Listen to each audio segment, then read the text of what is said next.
किसान भाइयों, मैं आप लोगों को एक ऐसी फसल के बारे में बताना चाहूँगा जो उत्तर भारत में अक्टूबर के माह में लगाई जाती है और इसको फरवरी मार्च तक, इवन कभी कभी तो अप्रैल तक आप इससे जो है उपज ले सकते हैं। और यह जो फसल है काफ़ी इन्वेस्ट करके और उसके बाद जो है आप ज़्यादा से ज़्यादा इससे लाभ ले सकते हैं। जैसे बोलते हैं ना कि हाई इन्वेस्टमेंट और हाई प्रॉफिट, तो ये उस तरह की फसल है। ये आम साधारण उन किसानों के लिए जिनकी आय कम है उनके लिए नहीं है, लेकिन जिनके पास ज़्यादा वो एक बिजनेस करना चाहते हैं उनके लिए ये बहुत अच्छी फसल है। इसके जो सुगंधित तेल प्राप्त होता है वो नीले रंग का होता है और इसकी कीमत आजकल मैं सितंबर 2024 में बता रहा हूँ 30,000 से 35,000 प्रति किलो के हिसाब से है। और यह जो है इसकी खेती आप करेंगे तो 7 से 8 कुंटल आपको फ्लावर मिलेंगे और ये जो फूल हैं इसके, इसी से जो है तेल निकाला जाता है और तेल 0.8% इसके में पाया जाता है जो 7 से 8 केजी होता है। तो आप खुद ही पता कर सकते हैं कि 30,000 से 35,000 के बीच में हमको जो है रेट मिल रहा है पर केजी के हिसाब से, और 7 से 8 केजी के लगभग हमें तेल मिल रहा है। तो कम से कम जो है 3 लाख के आसपास का जो है इसकी आय हुई। लेकिन खर्चे वगैरह निकालने के बाद अच्छी तरीके से 2 लाख के आसपास की बचत होना संभावित है। कैमल की बहुत सारी उन्नत किस्मों का विकास कालांतर में हुआ है जो सीमेप ने किया है। उसमें वेलरी प्रशांत सीमेप समूहक है, लेकिन जो जल्दी ही सीम उज्ज्वला की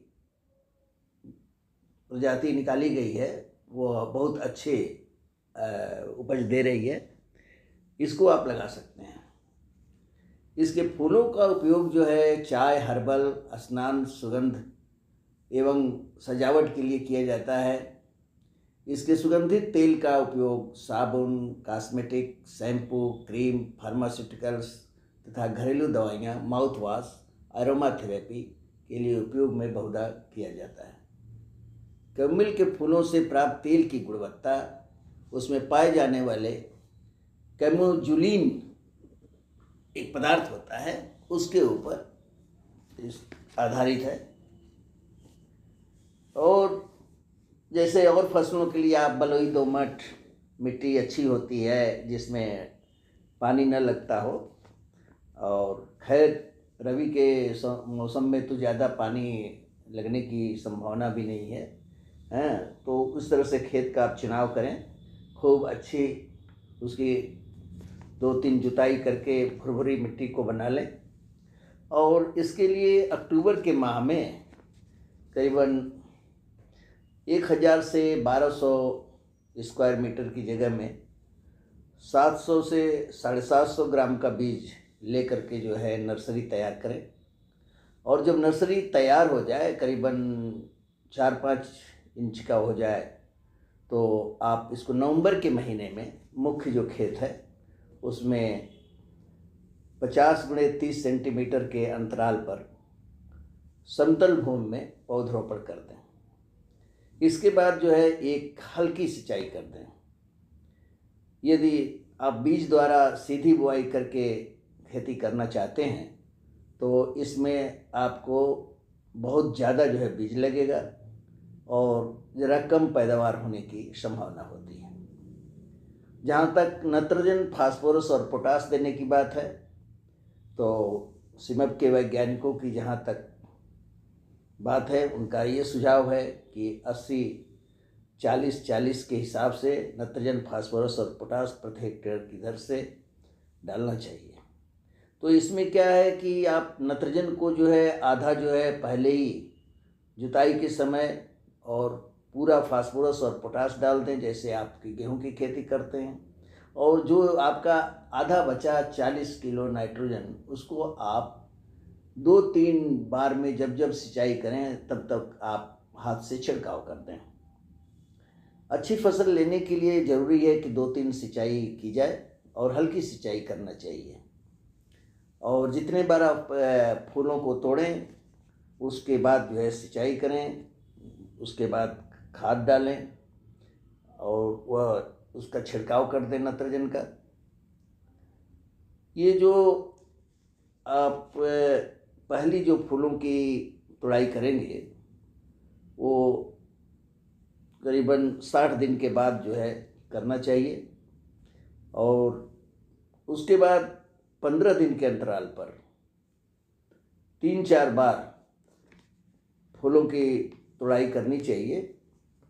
और यदि आपको बीज के लिए उसमें का कैमोमिल के सीड चाहिए तो 5वीं या 6ठी तुड़ाई को आप बीज के लिए छोड़ दें। हम आपको यहाँ बताना चाहेंगे कि अब पहले तो ऐसा होता था कि फूलों के लिए ही उगाया जाता था, लेकिन अब यदि आप जब फूल की तुड़ाई कर लें और आपको जो है और अधिक भी आय चाहिए तो इसके डंठल को नीचे ज़मीन के सतह से 3 इंच छोड़ करके और उसको लेकर के उसका भी आसवन कर दीजिए। और आसवन विधि से जो ये तेल है इसको अलग रखिए, क्योंकि इसका रेट अलग होता है, तो आपको एक एडिशनल प्रॉफिट भी इसमें मिल जाएगा। इसके लिए आप ध्यान रखें कि जब भी आपको इसकी तुड़ाई करनी हो, खेत जो है सूखा होना चाहिए। और तुड़ाई करने के बाद इसको आप छाए में सुखाएं इन फूलों को, क्योंकि यदि बाहर सुखाएंगे तो इसका जो एरोमा है, जो सुगंध है, वो उड़ जाएगा। और इस सुगंध से बहुत सारी चीज़ें ऐसी बनाई जाती हैं जो मनुष्य के लिए बहुत लाभकारी होता है। जैसा कि हमने आपको बताया है कि इसका उपयोग जो है माउथ वॉश के लिए, एरोमा थेरेपी के लिए, सुगंधित तेल के लिए, साबुन, कॉस्मेटिक्स के लिए उपयोग में आता है। कहीं कहीं तो दवाई में भी इसका उपयोग होता है। मुख्य रूप से लोग बताते हैं कि जर्मनी वगैरह में इसके छोटे छोटे तकिया बनाते हैं इस फूलों का, और उसको जो है एक मसलिन के क्लॉथ में ले लेते हैं और उसमें जो है भर देते हैं। और जिन लोगों को नींद जो है कम आती है उन लोग सिरहाने अपने जो है वहाँ पर रख देते हैं, और उससे क्या होता है कि नींद अच्छी आती है, ऐसा मानना है। कोई इसका साइंटिफिक विश्लेषण तो नहीं है, लेकिन इस तरह की बातें भी अधिकतर लोग यूज करते हैं इसको। इसकी चाय पीते हैं। जो फूलों से तेल निकाला जाता है इसमें जो आसवन विधि से जो आसवन यंत्र होता है वो स्टील का होता है। ये जो कॉमन आप देखते हैं लेमन ग्रास, मेंथा और अन्य का जो तेल निकाला जाता है लोहे या उसके, तो इसमें जो है लोहे में के टंकी में तेल नहीं निकाला जाता है, इसमें स्टील के होते हैं।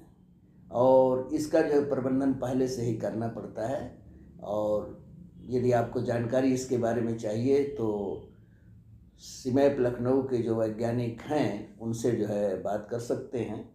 और बहुत ज़्यादा यदि आपको विशेष जानकारी या आपको सीड चाहिए, और जैसे सीम उज्ज्वला का आपको सीड चाहिए, तो आप जो है सीमैप के वैज्ञानिकों को संपर्क करके और वहाँ से खरीद सकते हैं। धन्यवाद।